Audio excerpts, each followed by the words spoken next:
This is Friday, September 28th, 2010, and we're having a little interview with the editor of Harbinger Asylum and my good friend Dustin Pickering.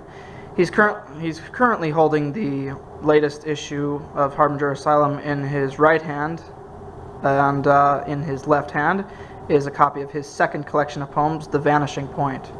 First of all, Dustin, I want to say thank you so much for being on the, well, this isn't a show, tonight. And my first question to you is, what got you into poetry? I had a English teacher named Mrs. Walls who introduced me to Sylvia Plath, and she learned that I like macabre-ish kind of work. I was a fan of, early on, I loved Walt Whitman. I loved Jim Morrison's work, and I read a lot at the library, like John Ciardi. I just go to the library and pick up random books. I became a big fan of Frederick William Nietzsche, who is kind of poetic in his literary style. As a philosopher, he's about as literate as they come, and just down to earth. But it was Mrs. Walls originally who got me started with poetry. She knew I always liked writing and reading and everything. She just told me, why don't you check out Sylvia Plath, you'd probably like her. And I was like, okay. Awesome.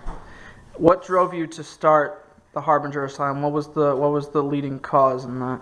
The impetus was I went to a poetry reading at the University of Houston Clear Lake campus with my friend Drew Watkins. And I've always wanted to start a kind of arts magazine, promote art, promote poetry especially. And when I went to that reading, I had such a good time. I came home and I called my friend Alex, who goes by Ian Moss in the magazine as assistant editor. I called him. I said, "Hey, we're not going to be called by the New Yorker or HarperCollins anytime soon. Why don't we just start our own magazine?" And he said, "Well, if that's what you want to do." And it was decidedly what I did want to do, because I've always wanted to do it since 7th grade.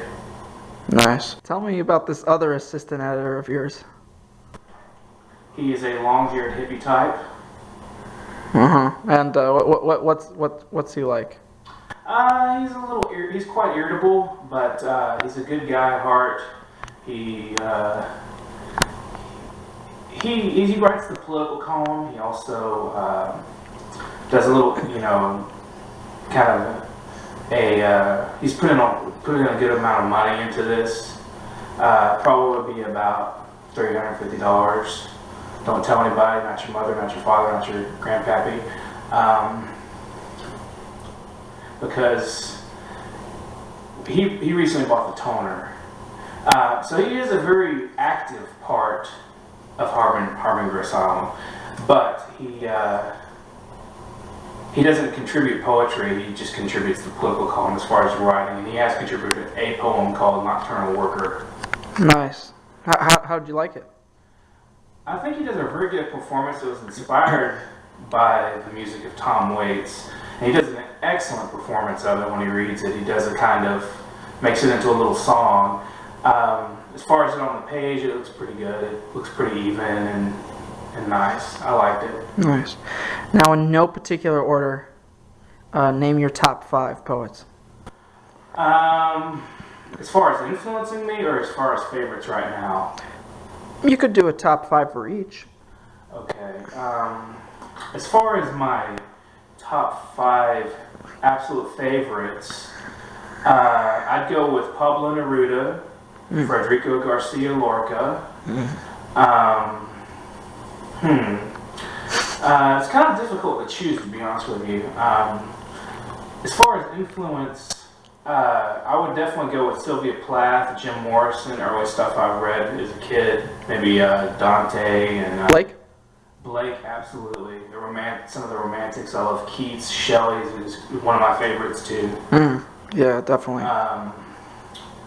And let me think. If there's another one, I'm kind of drawing a blank. You can spot it out to me later. Yes.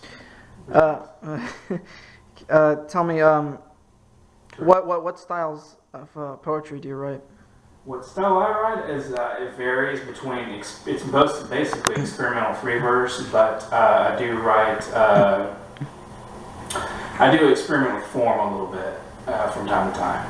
Nice. I wrote an Alexandrine, which is in this issue, called Greenish Dream, and That happens to be one of my favorites, by the way. it is a very good poem. Yeah, I like that a lot. Why are you a poet? It's a requirement of my nature, I think. I always get satisfaction from writing, from thinking, from reflecting on life. Socrates said the unreflected life is not worth living, or the unexamined life is something like that. But it's a very profound quote, which, you know, that's what poetry is really supposed to do. It's very flexible. It speaks to the heart. It speaks to the mind. It speaks to your spirit. It awakens you.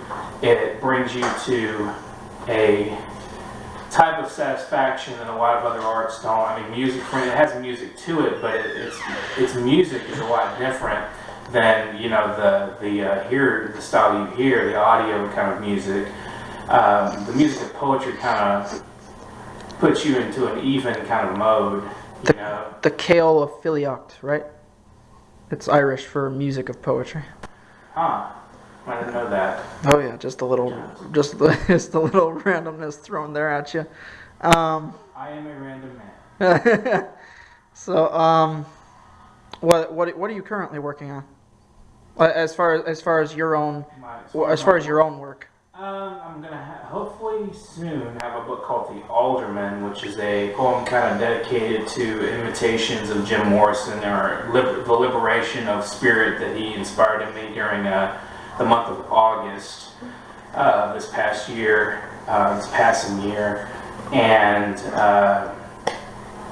yeah, that's pretty much my next, you know, primary project, I think.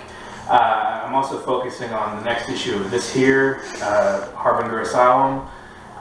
Here we are at Austin International Poetry Festival today, and for the next couple of days we'll be passing these out, selling them for $3. Terrific, man. Terrific. Do you have any questions for me? Huh.